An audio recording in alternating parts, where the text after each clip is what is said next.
Toda glória ao Pai, ao Filho e ao Espírito Santo. Vamos começar. Vocês lembram que durante um tempo eu tenho trabalhado o tema da saúde espiritual e ficou faltando um último estudo.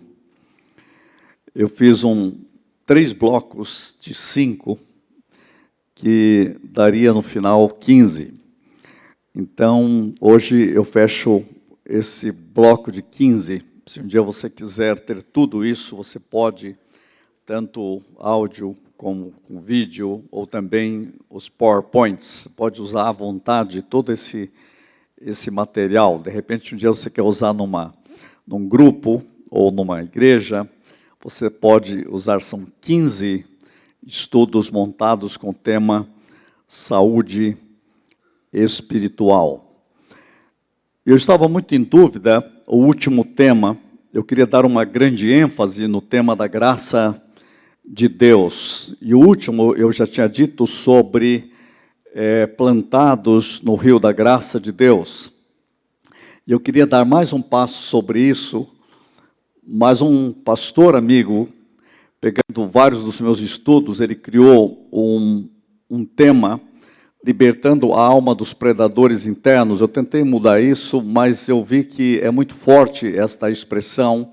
Muita gente está precisando colocar a sua vida em ordem, libertando a sua alma dos predadores internos, dos predadores da alma.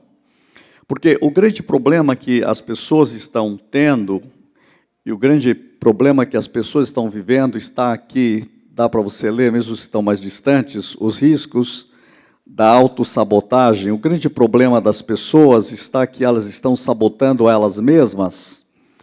Os psicólogos dizem que as pessoas têm freadores mentais, esses freadores estão bloqueando você de atingir alvos, metas e possibilidades de missão e visão e valores. Os analistas transacionais em psicologia trabalham muito essa questão dos freadores psíquicos. Os neurocientistas estão trabalhando mais essa palavra aqui, os sabotadores mentais, né? E é interessante que nós podemos chamar também de predadores da alma, predadores internos, problemas que nós estamos vivendo dia após dia em nossa vida. E alguém poderia perguntar para mim, quando que foi que tudo isso começou? E eu vou dizer para vocês bem claro, tudo começou lá no Éden. No Éden, em Gênesis capítulo 3, e quando você abre, se você quiser fazê-lo com a sua Bíblia, mas estou ali com a Bíblia aberta, no capítulo 3, você vai ver algo muito interessante. No capítulo 3, quando Adão e Eva pecaram, no versículo 9, Deus chega para Adão e faz uma pergunta, chamou o Senhor Deus ao homem e lhe perguntou, onde estás? E essa foi uma pergunta muito interessante, e ele respondeu, ouvi a tua voz no jardim, porque eu estava nu, tive medo e me escondi. Perguntou-lhe o Senhor, quem te fez saber que estava nu? Ou, numa outra tradução, diz assim, quem lhe disse que você estava nu? A ideia que eu tinha desde criança é que quando Deus chegou no jardim, Deus chegou muito bravo. Não sei se você tem essa ideia também, que ele chegou com uma espada, expulsando eles bem rápido e disse, some daqui, seus pecadores. Pelo menos quando eu era criança, me mostraram um desenho assim, e eu fiquei pensando que foi um negócio trágico a chegada de Deus lá. Eu tinha uma ideia de um Deus muito raivoso e eles muito apavorados. E quando eu leio a Bíblia, eu vejo totalmente diferente. Deus não falou nada do pecado. Não. Se você pensava que falou, olha a Bíblia de novo. Leia 50 vezes, você vai ver que Deus não está acusando eles. Deus não acusou Adão. Deus fez uma pergunta, quem foi que te disse que você estava nu? Quem foi que disse? É como se dissesse assim, não fui eu. Eu não disse isso para você. Quem foi que te disse? Eu quero mexer nesse ponto para vocês observarem que Deus faz uma primeira pergunta, onde você está? Deus nem precisava perguntar, né? E depois pergunta, quem foi que te disse? Eu quero usar essa expressão do quem foi que te disse, porque eu vou dizer para você, aqui está o primeiro predador da alma humana. O ser humano começa dentro dele mesmo dizer o que Deus não disse. Começa a fazer afirmações que Deus não disse. E nós começamos a ter os predadores dentro de nós. Olha que pergunta Deus faz. Quem lhe disse que você estava nu? Quem é que foi? De onde veio isso? Muitas vezes nós temos uma ideia muito errada de Deus. E nós não conseguimos entender este Deus de toda graça.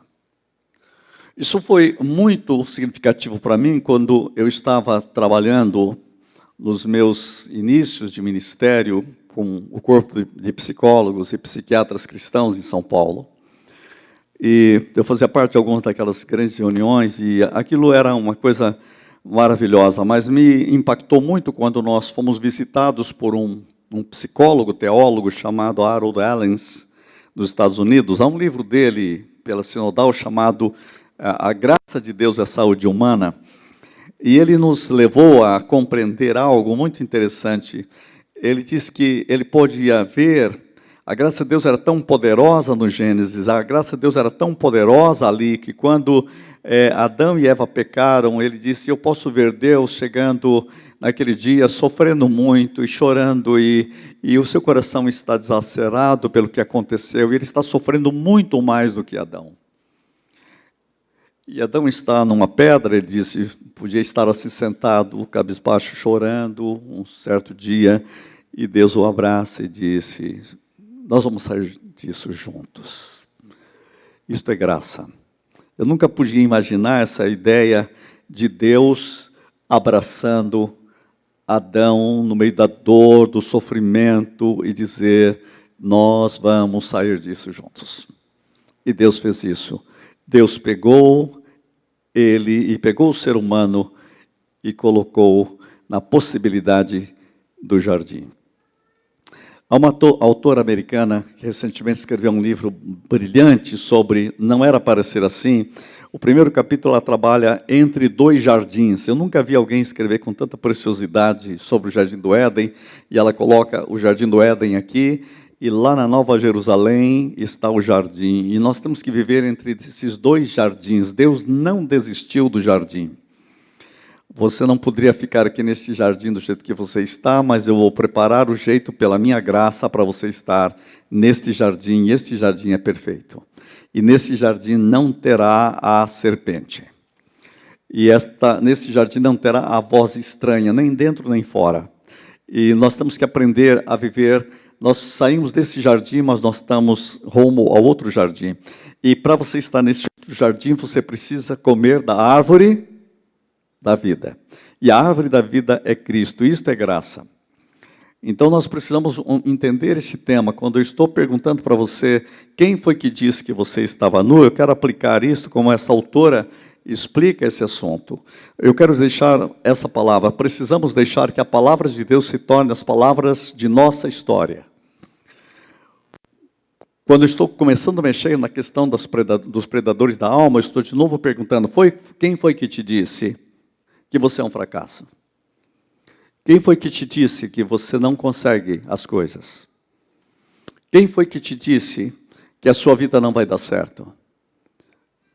Deus está perguntando isso para você. E eu quero voltar com uma resposta. Precisamos deixar que a palavra de Deus se torne as palavras de nossa história. Muitas vezes nós estamos deixando que as vozes dos predadores da alma, as vozes do inimigo, as vozes das circunstâncias, as vozes negativas e estruturais se tornem a história da nossa história. Vou voltar com essa palavra. Precisamos deixar que a palavra de Deus se torne as palavras de nossa história. E quando você coloca isso, a sua vida muda. Parece tão simples, mas isso é simples. E é profundo. Por isso, quando eu pego aquela pergunta de Gênesis, é muito significativa. Quem disse que você estava nu? Deus está perguntando. Quem diz que você não é a mais gloriosa criação do Deus Todo-Poderoso? Quem foi que disse que você não é? Você sabia que você é a mais gloriosa criação do Deus Todo-Poderoso? Você sabia que você tem um coração que foi chamado para andar em Deus? Agora, olha a pergunta que nós estamos colocando aqui. O que foi lhe dito que despiu o seu coração e quebrou o seu futuro planejado? Isso não é uma frase apenas para eu perguntar a Adão e a Eva. Esta é uma pergunta para você. Para o meu e para o seu coração. Eu tenho aprendido ao fazer estes estudos sobre saúde espiritual, aprendido que temos que confiar em Deus. E confiar em Deus é confiar em seu tempo. Confiar em Deus é confiar em seu tempo. Confiar em Deus é confiar em seu caminho. Colocar a sua vida no tempo de Deus e colocar a sua vida no caminho de Deus e colocar a sua vida no jeito de Deus. Quem foi que te disse que isso não é possível? Eu tenho aprendido que Deus me ama demais para responder às minhas orações em qualquer outro tempo que não no tempo certo e de qualquer outra maneira que não da maneira certa. A gente quer que Deus responda a oração do nosso jeito e no nosso tempo. Mas eu quero dizer algo a você, então, para ficar bem firme. Deus lhe ama demais para responder a oração no tempo dele, do jeito dele, da forma dele, para alcançar os objetivos dele, por causa do amor que ele tem por você. É muito importante colocar essa questão no tempo certo e da maneira certa. Então, vou dizer a você que Deus sempre ouve as orações. Da maneira certa, no tempo certo, do jeito certo, com o propósito certo, usando a realidade certa. Por isso nós temos que deixar que Deus ilumine com a sua luz. Você tem que compreender isso. Quando você diminui o ritmo, Jesus, o sol da justiça, passa a ter acesso e ilumina as partes de sua vida, que em geral você costuma cobrir. Deixe o sol brilhar em você. Não deixe que os predadores da alma levem você por uma escuridão interna, mas deixe que o sol da justiça brilhe na sua vida. Muitas vezes você tem que diminuir o ritmo para dizer, Senhor, eu quero caminhar do teu jeito, do teu modo. Você tem que compreender, quando eu estou perguntando, quem foi que te disse que você estava nu, quando Deus perguntou, quem foi que te disse que você não é um projeto maravilhoso de Deus e que você tem uma história em Deus? Olha bem o que eu estou dizendo. Você foi maravilhosamente formado por Deus. Você é uma pessoa, você é precioso. Você é uma linda criação de Deus. Você é totalmente conhecido e generosamente amado por Deus. Você foi escolhido. Você é especial. Você foi separado. Deixe a história de Deus, a palavra de Deus ser história na sua vida, em vez de você deixar que os predadores da alma destruam a sua história e destruam o seu futuro. Mas o grande problema nosso, quando eu estou falando deste assunto, é a gente compreender que nós temos um probleminha chamado, um problemão chamado os predadores internos, os predadores da alma. Eu vou dar uma aula aqui agora para mostrar para você algo que me parece muito salutar. O nosso cérebro, os especialistas estão dizendo que nós temos um cérebro sobrevivente e um cérebro positivo. Isso tem vindo muito da neurociência agora. Foi defendida uma tese em Harvard sobre essa questão, e há um autor que escreve esse assunto sobre esse cérebro sobrevivente, esse cérebro positivo. Esse cérebro sobrevivente é carregado de predadores, de freadores. E nós temos também um cérebro positivo, um cérebro sábio. Para você entender isso melhor, eu quero ser o mais didático possível. A ideia é mais ou menos o seguinte: o cérebro positivo, ele é a parte sábia.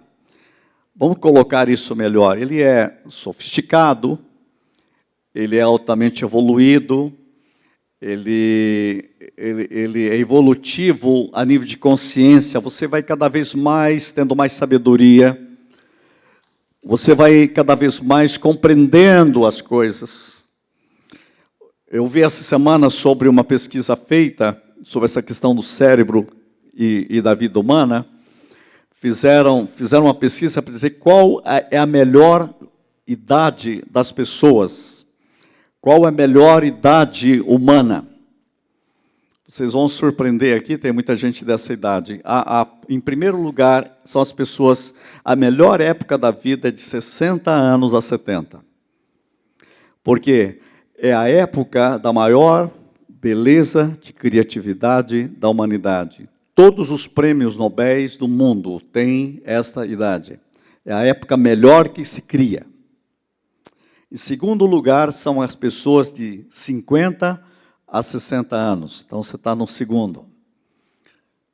Aliás, deixa eu corrigir. Não, em segundo lugar, de 70 a 80.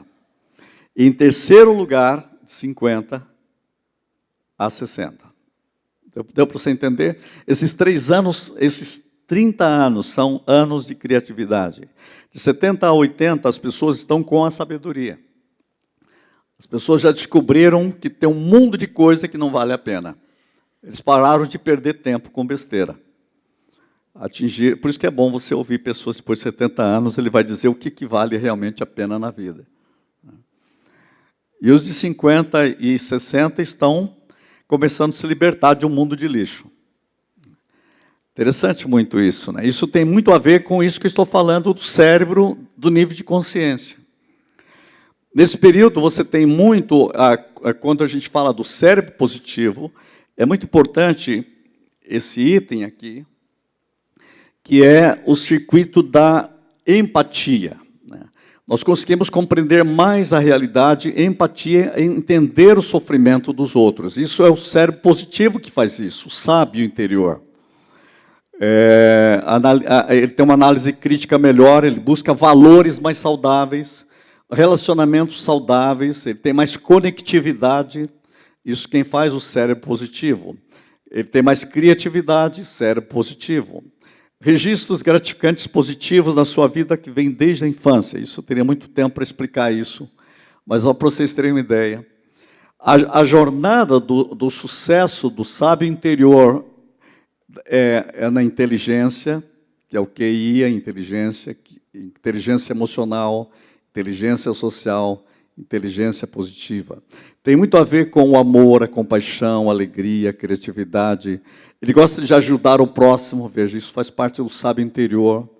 A alteridade preocupa com o próximo e ele precisa de algo para ter uma jornada de sucesso, que é crescer na comunhão com o Espírito Santo. Eu incluo isso para dizer para você que, se você quer desenvolver a tua inteligência interior, o teu sábio interior, você precisa de saber que você pode, e você quer, e você decide que você precisa crescer numa comunhão maior com o Espírito Santo. Eu aprendi algo na minha vida. Não há ninguém que me ama mais do que o Espírito Santo, porque o Espírito Santo é Deus amando em nós, é Deus mesmo trabalhando em nós. E o Espírito Santo pode levar a mim e a você a uma maturidade. O Espírito Santo quer levar você a uma saúde interior. O Espírito Santo quer levar você a ser plenamente e você tornar-se plenamente a você mesmo.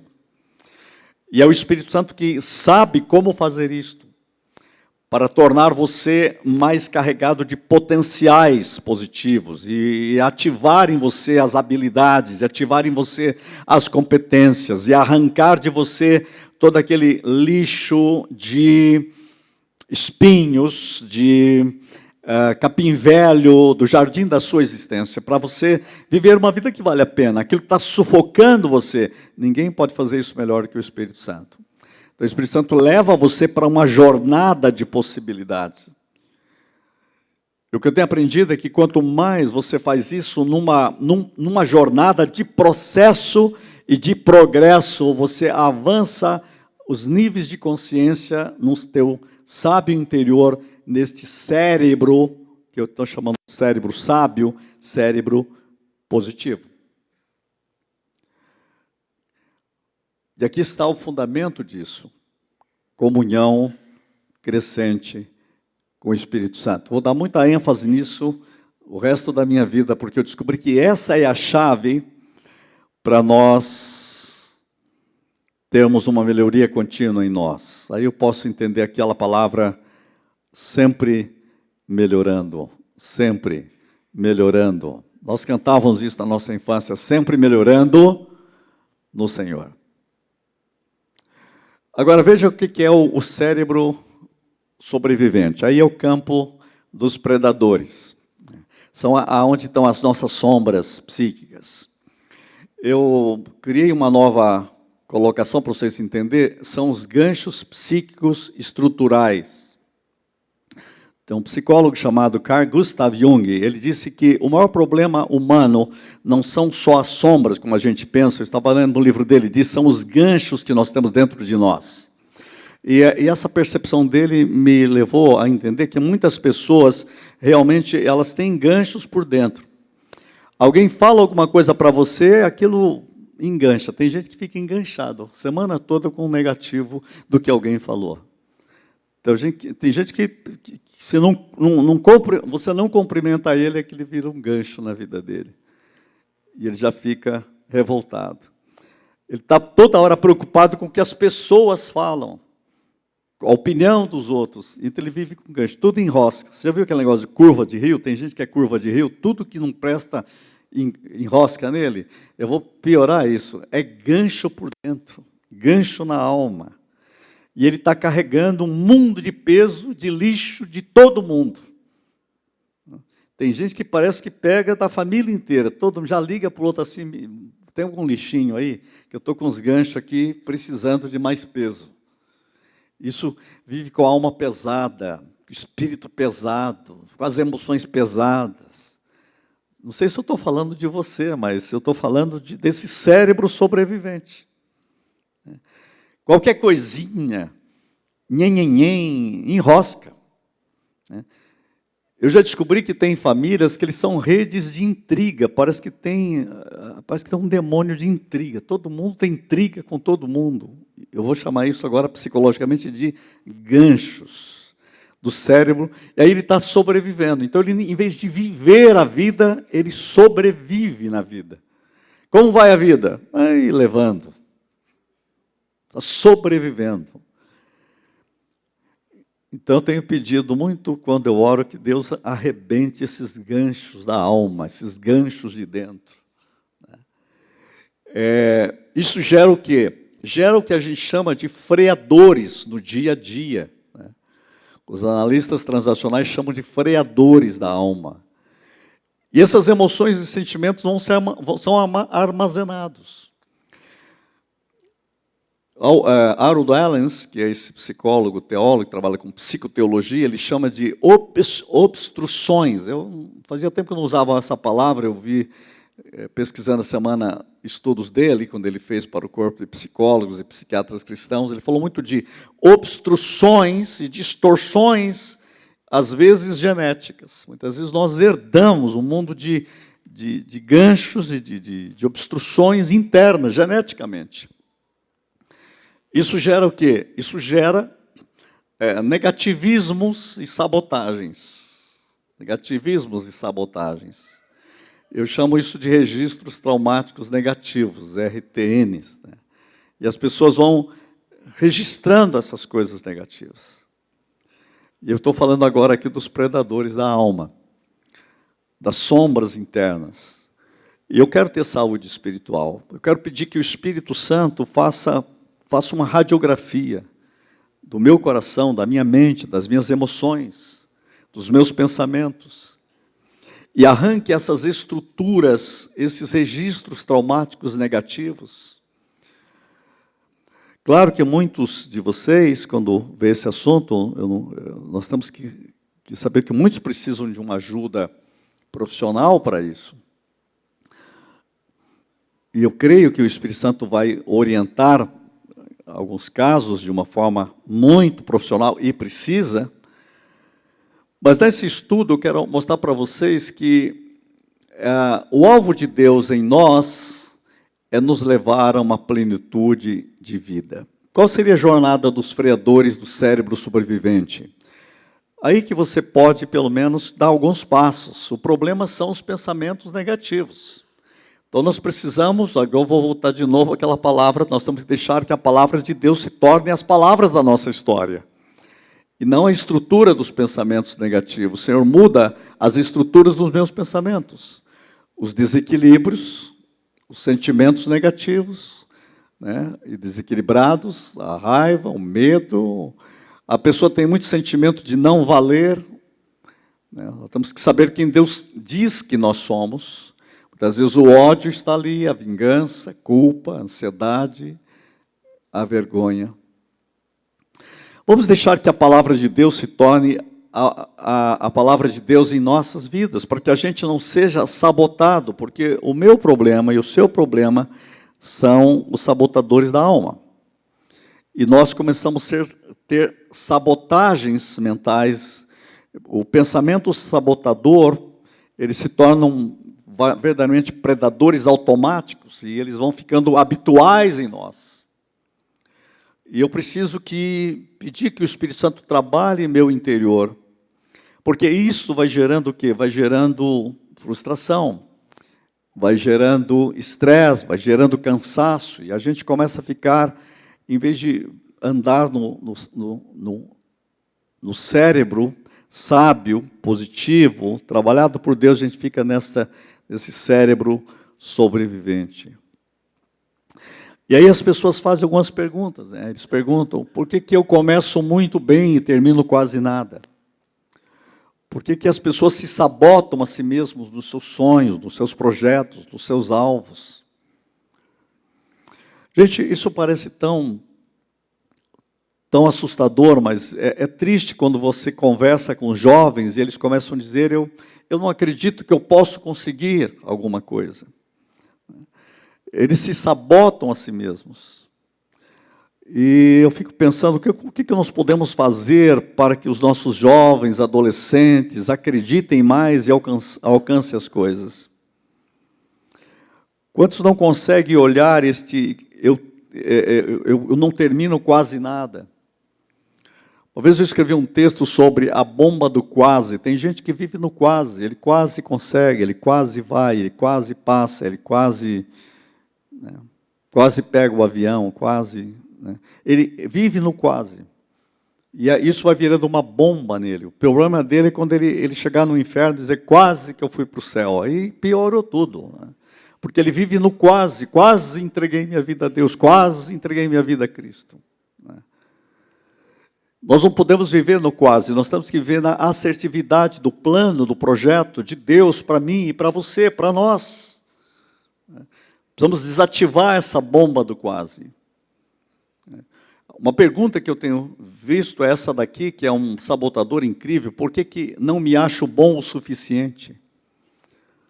Você faz as coisas e tem uma voz dizendo, oh, não está bom não.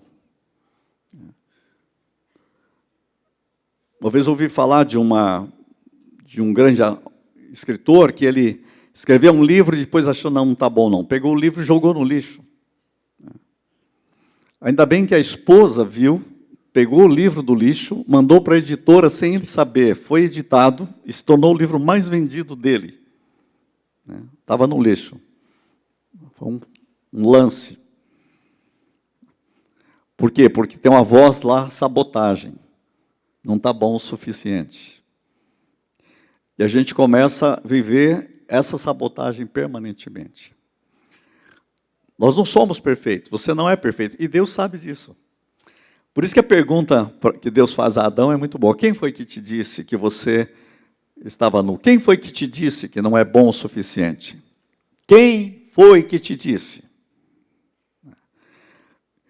Nós precisamos ter consciência disso que eu estou perguntando, para você ser liberto dessas sabotagens, ser liberto desses predadores interiores, que quer destruir você mesmo.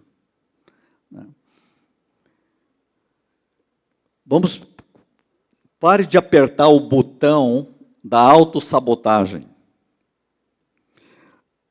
e comece a tomar posições de vitória, posições de bênção, posições de Deus na sua vida.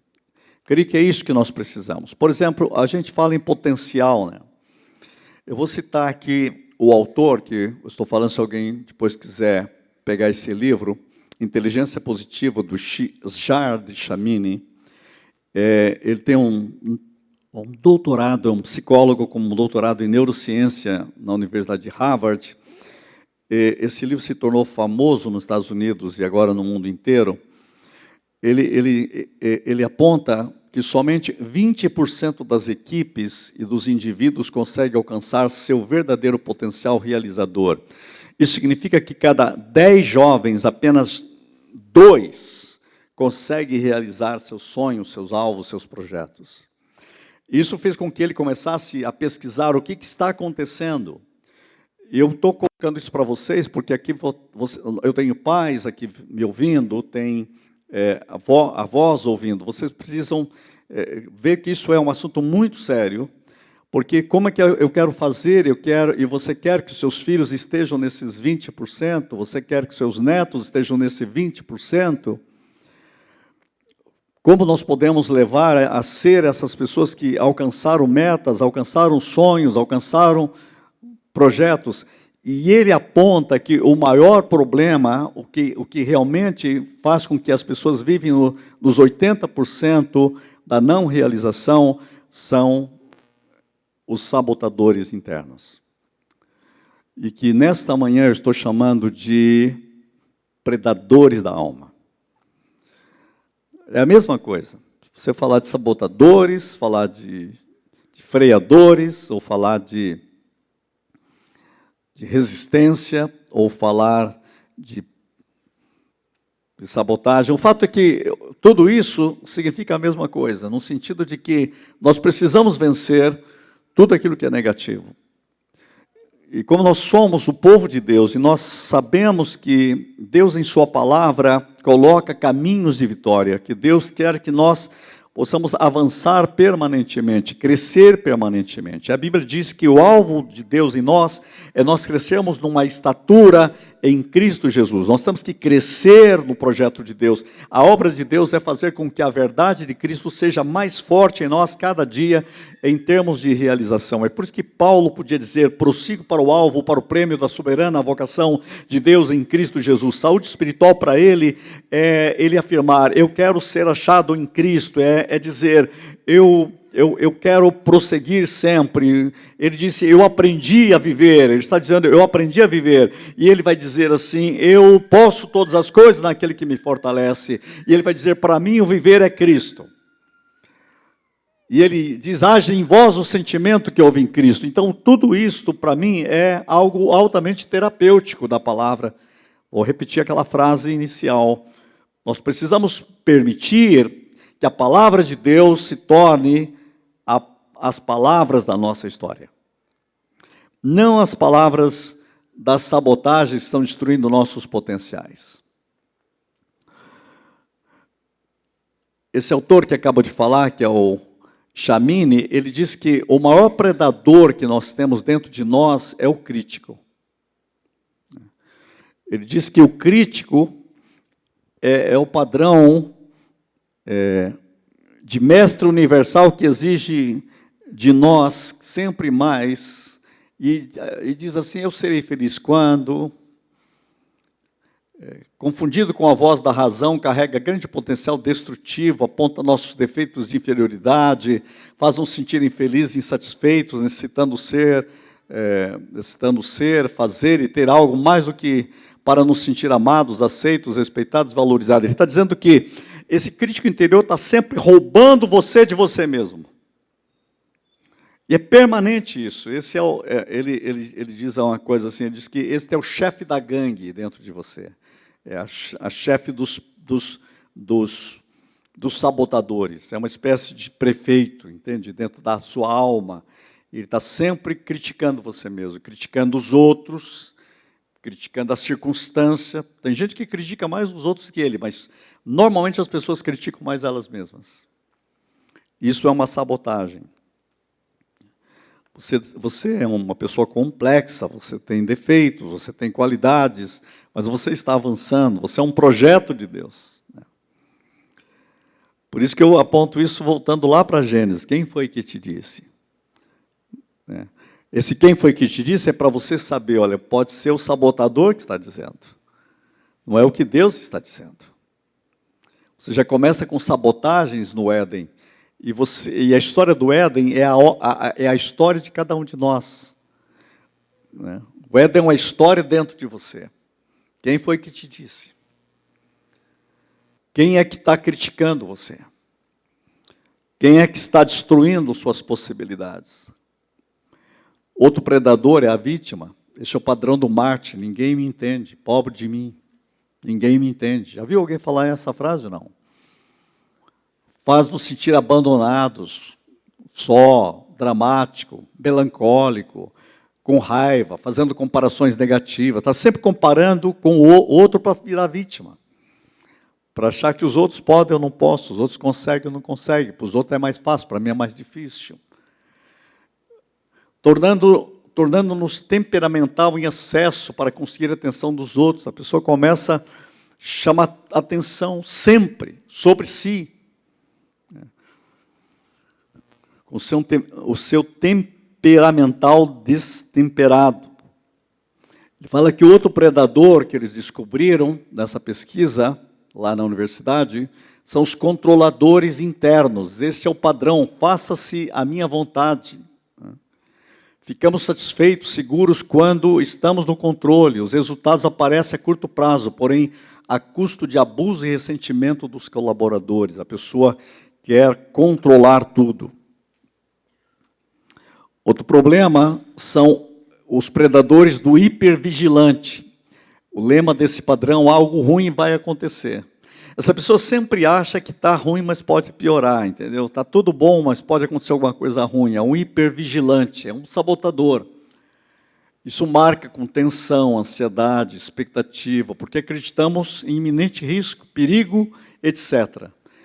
A gente chama esse grupo de a autoprofecia do caos. Tem gente que tem uma autoprofecia do caos. Eu tenho tomado uma decisão ultimamente de não ficar vendo Facebook. Eu estou me afastando até do WhatsApp, porque é cheio de profetas do caos. Eu não sei, tem um pessoal que gosta de mandar profecia de caos. Parece que quando tem profecia de caos, ele quer mandar para todo mundo. Se a coisa é boa, ele desconfia. Se é ruim, aí não, mas isso todo mundo tem que saber. Isso é fruto da sabotagem. E como está cheio de sabotagem na mídia, né, o fake news começa com o diabo. Você sabe disso, né?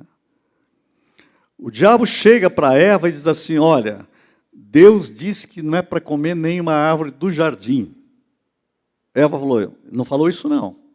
Ele disse que só não pode comer daquela. Você vê, ele já começou com fake news. O primeiro fake news foi no Éden. Ele já mandou o WhatsApp para Eva e disse: ó, não pode comer nenhuma fruta, entendeu? Isso é vital, gente. Então nós sabemos que a sabotagem começa muito cedo. Muito cedo. E mesmo assim, Eva faz a citação errada, ela aumenta o que Deus falou e já começou a inventar coisa. Isso atrapalha todo o projeto. Então, lá no Éden, ela já começa a dizer, olha, Deus falou para não comer, para não tocar, Deus não falou nada disso. Só disse, só dessa árvore que você não vai comer. Porque o dia que comer, vamos morrer. Também Deus não falou nada disso. A gente fica falando, esse negócio foi Eva que inventou. Deus não disse isso. E o diabo já pegou e disse, está vendo? É por causa disso. Aí começa aquela confusão toda. Por que não deixa a palavra de Deus se tornar a palavra na nossa história? É a palavra de Deus na sua história que liberta você dos predadores da alma. É isso que Paulo descobriu. Isso é que os salmistas descobriram. Daniel descobriu. Josué descobriu.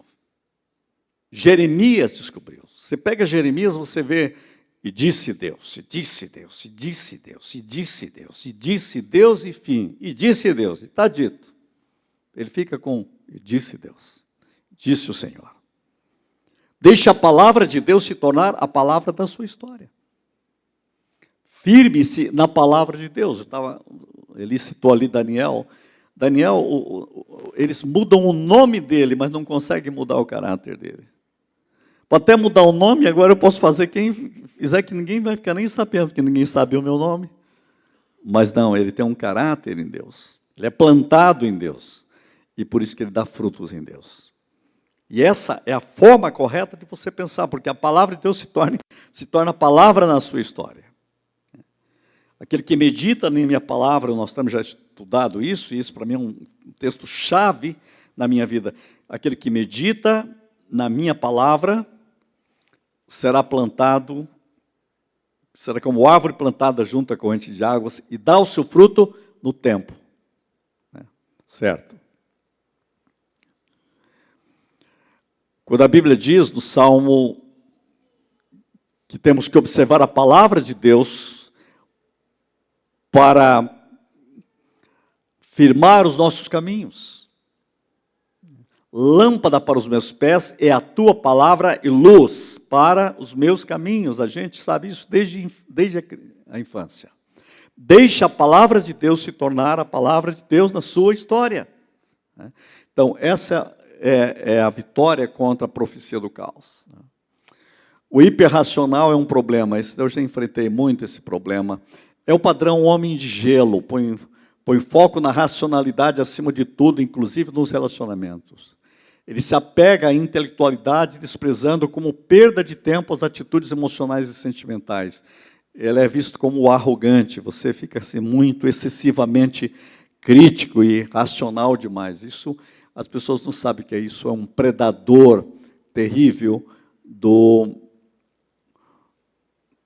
eu sobrevivente. Os predadores, o insistente também é chato demais, é o padrão perfeccionista.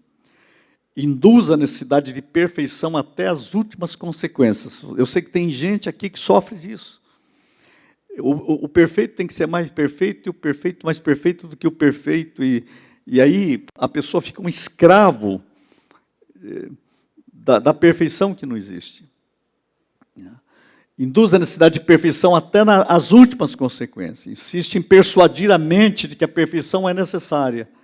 Provoca frustração constante em si mesmo, como nos outros.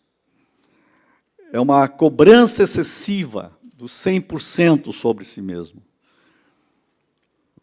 Uma vez eu li um livro que eu gostei muito, dizia assim, não leve a vida tão a sério, você não vai escapar vivo dela mesmo. O nome do livro era esse. A gente, muitas vezes, fica excessivamente excessivo contra o excessivo. Nós precisamos ser libertos, porque muita gente não sabe que isso é um predador do insistente. Fica insistente. E acaba envelhecendo antes do tempo, ficando doente antes do tempo. E a pessoa não aguenta ela mesma. Tem alguns que olham para a gente e falam assim, eu não estou me aguentando. Mas também, insistente desse jeito, tem que ser curado. O prestativo, você conhece gente assim também, é o padrão, quer agradar todo mundo e ser aceito por todo mundo. E aí, se alguém não gosta dele por alguma razão, ele não vê que isso daí é um predador da alma. Faz a pessoa correr atrás de aceitação e de elogios dos outros. Perde de vista as próprias necessidades e se chateia com os outros. Faz qualquer sacrifício para obter aceitação. O seu prêmio é obter a atenção dos outros, a atenção de todo. Esse é o problema que, usando numa frase, ele quer agradar todo mundo. Gente, eu já atendi pastores que sofrem dessa doença. E eles vivem doentes por causa disso, porque eles querem agradar todo mundo, porque há dentro dele um predador que diz que tem que agradar todo mundo. Eu me lembro uma vez, fui atender um pastor de uma igreja muito grande, e ele disse, vai ter eleição para a igreja, se eu não tiver 100%, eu não fico. Eu disse, isso é uma mentira, nem Deus consegue 100%. Tem um mundo de gente que vota contra Deus. Jesus tem um mundo de gente que não gosta dele. Você quer ser melhor do que Cristo, melhor do que Deus. Isso é uma mentira. Isso é uma farsa. Isso vai levar você para o hospital. É por isso que você está doente. Aí eu citei para ele uma pesquisa que foi feita nos Estados Unidos, o seguinte, tem 25% que não gosta de você. Você pode ser o maior santo do mundo, 25% nunca vão gostar de você. Tem 25% que gosta de você mesmo, com o maior safado que você for. E os outros 50%, 25% não gosta e pode gostar. E 25% gosta e pode não gostar. Então você tem 75% de possibilidade. 25% não vão gostar nunca. Pode mandar embora os 25%, que aparece outros 25%. Faz parte da estrutura humana isso. Ser curado, cara. Eu só sei que ele estava com 2 úlceras. O quê? Até esqueci como fala agora, no estômago, né? Estava tudo estourado. Aí ele foi para um médico, ele foi curado, gente, por causa disso. Ele descobriu que ele não podia satisfazer todo mundo. Eu fico feliz porque ele está vivo ainda, mora em outro país, mas vive uma vida maravilhosa. Estava condenado à morte, porque queria que todo mundo gostasse dele. Isso daí é um exemplo, mas eu tenho muitos outros assim. Estão vendo o que eu estou dizendo? Eu estou falando para você não querer ser mais do que você tem que ser. Nem Deus consegue fazer algumas coisas. Cuidado por querer a atenção de todos. Eu sofri isso daí muito tempo no início do ministério. Hoje eu estou assim. Gostou, gostou. Não gostou, não está gostado. Está resolvido. Eu não tenho que satisfazer todo mundo. Tem gente que não vai gostar mesmo, né?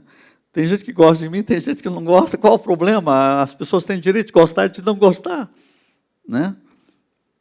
Tem algum problema? Não tem nenhum problema, né? Então, é interessante quando você aceita isso, você é liberto desse lixo, desse predador da alma. E é maravilhoso ser liberto disso. Eu gostaria muito de dar essa palestra para jovens pastores, para eles não ficar sofrendo disso. Porque quando eu encontro, por exemplo, eu vou em grandes reuniões de pastores, eu vejo quanta gente doente por causa desse predador. Esse predador é terrível. Faz um mal tremendo para as pessoas e nas famílias. Ele vive chateado o tempo todo, porque os outros estão chateados com ele. Hiperrealizador, isso é feio esse. É o padrão Orcolic, né?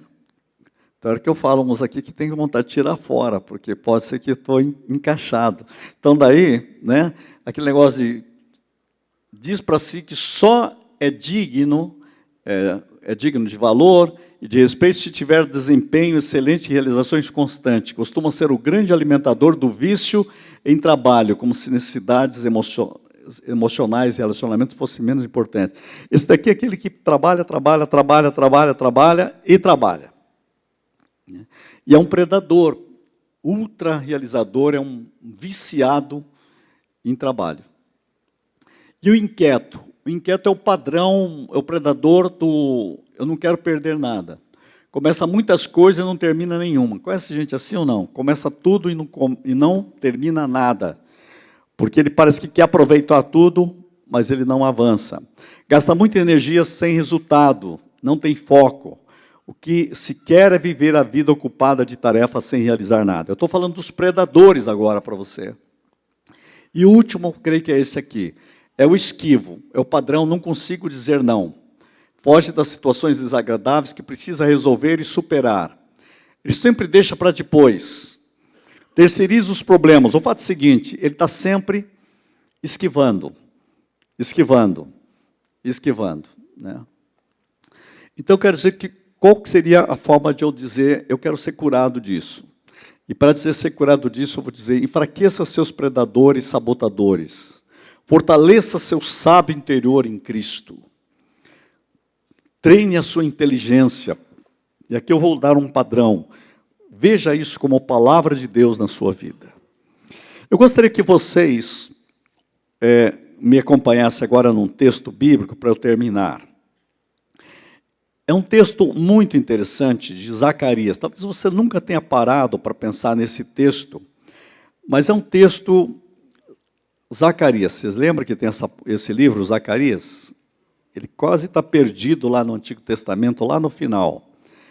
É um livro que tem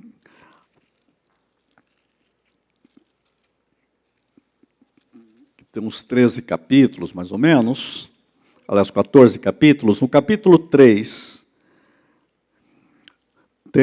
eu vou colocar ele aqui, para a gente terminar com esse texto agora.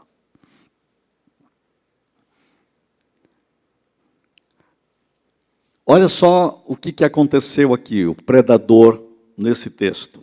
Deus me mostrou o sumo sacerdote Josué, está ali, olha. Diante do anjo do Senhor e Satanás à sua direita para acusá-lo. Veja o que o diabo faz, o diabo quer acusar, olha aí o predador da história. E Satanás estava à mão direita dele para lhe opor, para acusá-lo, mas o Senhor disse a Satanás, aliás, o anjo do Senhor disse a Satanás, o Senhor o repreenda, Satanás. O Senhor que escolheu Jerusalém, o repreenda. Deus que criou Jerusalém, te repreenda. O Deus que escolheu Jerusalém, te repreenda. Não é este um tição tirado do fogo? Ora, Josué, vestido de roupas impuras, estava em pé diante do trono. Veja, o diabo está acusando como sabotador, mas as roupas do sacerdote estão impuras. Mas a atitude de Deus não é a atitude sabotadora.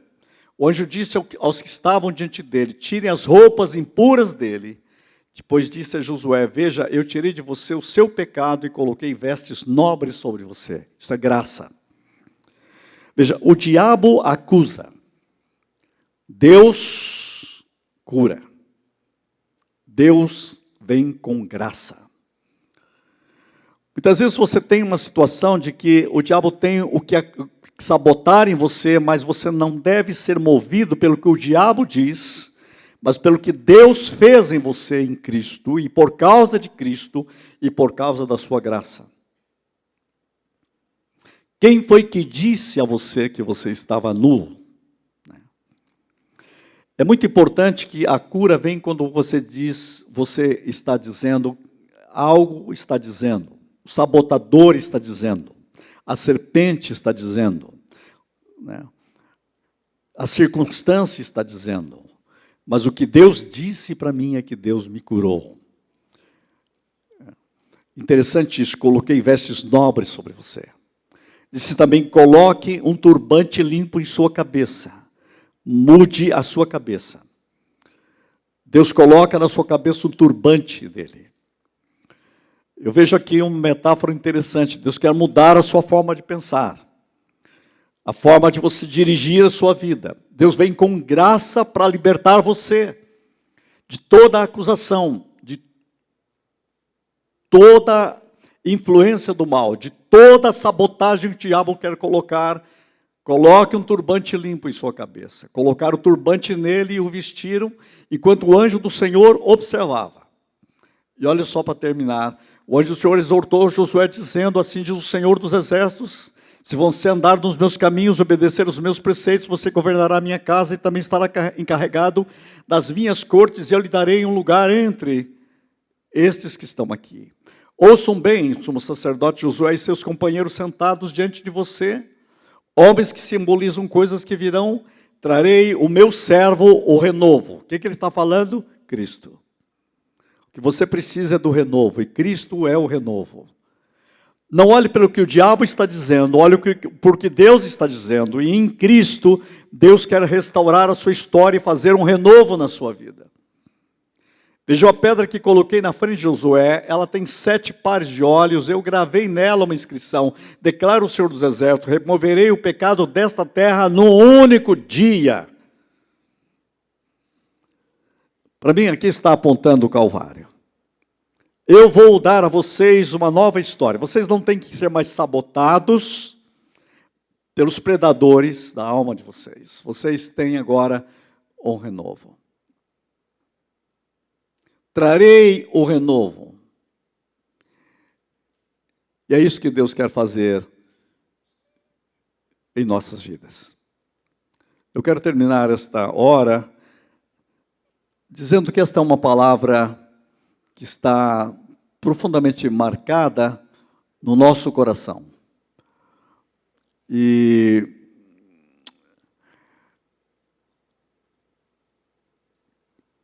eu quero gravar isso ao terminar esse curso.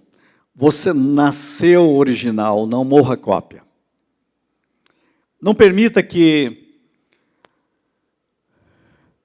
o diabo trabalhe sabotagens na sua vida. Você é um projeto de Deus, você é amado de Deus, você é escolhido por Deus, você tem um nome novo no céu. A Bíblia diz que Jesus fala isso lá no Apocalipse, que eu vou dar a vocês um novo nome, vou dar uma pedrinha branca com um novo nome. Você tem uma identidade eterna. E essa identidade é dada pela graça, pelo poder, pelo Espírito de Deus. Você nasceu original, não morra cópia. Por isso, tome algumas decisões na sua vida. E a Bíblia diz em Filipenses 4:7, a paz de Deus que excede todo entendimento, guardará o coração e a mente de vocês em Jesus Cristo. Esse guardar é o verbo que em grego significa proteger de invasão inimiga. É isso que Deus quer dar a você. Então, o que você deve fazer? Tome consciência de cada atividade, medite na palavra de Deus e ore. Aprenda a rir mais, cantar mais, atividades físicas, lazer, desfrute das refeições, ouça boas músicas, conviva com pessoas queridas, e interagir com a natureza, ver com olhos novos. Acima de tudo, você precisa de uma comunhão com o Espírito Santo. E assim eu quero terminar com 5 Ds e 3 Ps. Olha só os 3 Ps. Decisão, determinação, disciplina, dedicação e desprendimento. É isso que você precisa. E saber que Deus tem um propósito para você, Deus tem um propósito, um processo na sua vida, e você precisa de perseverança. Vamos fechar os olhos e vamos orar. Pai, nós queremos pedir que o Teu Espírito complete em cada um de nós a Tua obra, e nós sejamos livres de todos os predadores da alma, de todos os ganchos que estão nos impedindo ser e fazer e atingir alvos e metas que o Senhor gostaria que nós atingíssemos. Senhor, mobiliza o nosso espírito, mobiliza a nossa mente em Ti, Senhor, fortalece para o louvor da Tua glória, leva um povo a uma intimidade nova com o Espírito Santo, para que sejamos curados, curáveis e saudáveis. Nós oramos para a glória do Pai, para a glória do Filho e para a glória do Espírito Santo. E como Paulo possamos dizer, tudo posso naquele que me fortalece. Deus nos abençoe, em nome de Jesus. Amém e amém.